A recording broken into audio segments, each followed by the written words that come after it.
Of course, in Star Trek, we meet a lot of girlfriends for Captain Kirk. But every now and then, somebody else gets a chance at romance, or at least reconnects with an old flame and stuff like that. It certainly happens for McCoy a time or two, and even Scotty. But once in a while, lo and behold, Mr. Spock. Now, not just the poor, sad, unrequited love that, well, man, she does kind of announce it a time or two from Christine Chapel. But it turns out Spock apparently had a bit of a girlfriend in his old days at the Academy. And of course, Spock never talks about these things. Now, to say she was his girlfriend, well, she had quite the crush on him, but him being a Vulcan, he just couldn't really respond to that, and so he didn't. And so a couple of years later, they meet up. And in this story, this side of paradise, Enterprise is on a rescue mission for a colony that went to this planet that unfortunately is falling in the path of what is called veritol rays, some sort of radioactive ray, really, that's bathing the planet. It's very dangerous, certainly for human life. And even though it sounds like a laxative, I don't know. That might be one of the symptoms. I don't know. But so they arrive and they find everyone's just happy and fine. And they're like, hey, we don't need to leave. Everything's great. And they're like, good Lord, how can this be? They should have been in terrible health and condition after being bombarded by this fatal radiation or what have you. And so there's a mystery, But among the colonists, yes, it's Spock's old girlfriend. He shows up, and they're all in this sort of, like a bunch of potheads. They're all just, hey, man, everything's great. And I think, obviously, that is what's at play here, sort of this response to the hippie drug culture at the time. And this belief that you could just, find true nirvana pharmaceutically, if you will, from nature's gifts, man, and it would be far out. Well, of course, what happens is there's this mysterious plant on the planet, and when they become exposed to it, it sprays out its spores, and when you are peppered with the spores, you become one of these sort of docile, dumb guys who just want to sit and stare at the stars all day. But the strange thing, as a side product, it protects them from the effects of the veritol rays, and so they can survive. And of course, the crew of the Enterprise starts to be affected by these plants, one by one, little by little. And then some of the crewmen beam back to the ship and bring the plant on board. So the entire crew of the Enterprise, all, 400 of them, I guess, except Kirk, get affected by this, and they all start beaming down to paradise. They just want to sit around and have a good old time in the grassy fields of this beautiful planet, which is beautiful, but it's only vegetation. There's no animal life whatsoever. They are finding this kind of odd. Well, they've all died from the veritol rays. Apparently this plant works on human beings, but not much else. For Spock, he gets affected by it, and at first it's very painful to him, and the lady friend is rather puzzled by this. But he comes around, and this is when we see Spock laughing and hanging out and making out with this girl and everything. That's pretty good stuff. And then Bones, when he gets affected, he really falls into his country accent. Hey, Jim boy, everything's going to be all right. And it's great. Of course, Kirk just is losing his mind with all of this, and once the crew leaves, the Enterprise would eventually decay in orbit and all that, and he's just alone.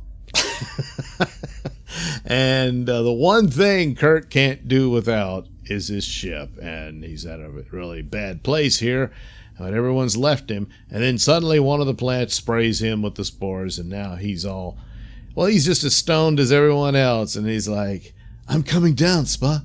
I understand now.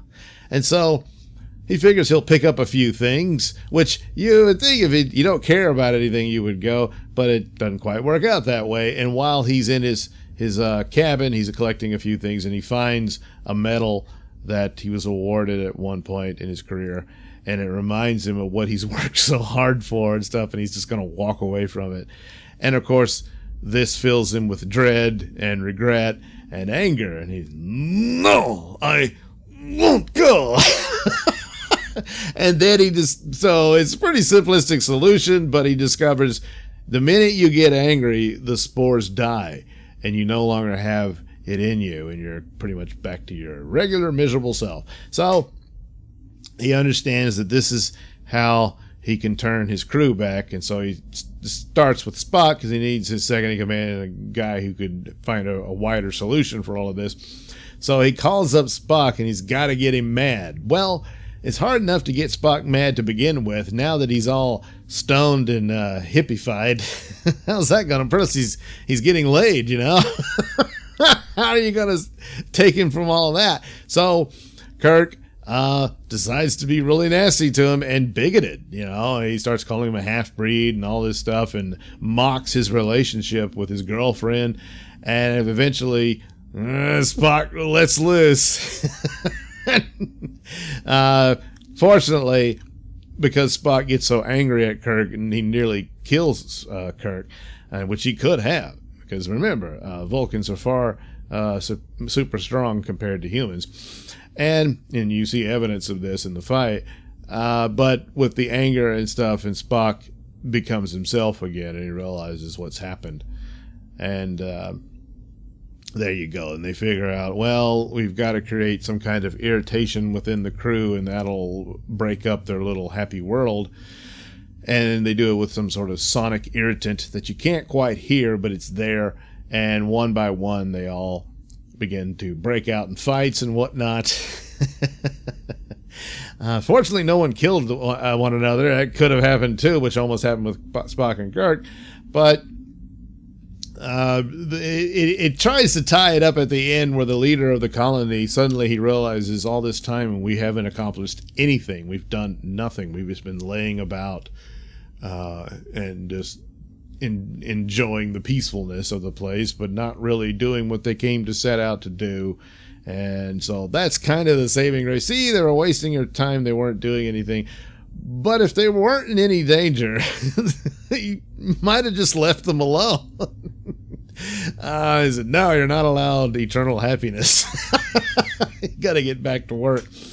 But if a simple irritation would set them off, sooner or later, something would occur. And if a simple moment of anger kills off the spores, then you're going to start to die from the radioactive rays of the Veritol rays. So, of course, it was not a sound means of just leaving them there like that, and certainly not the entire crew.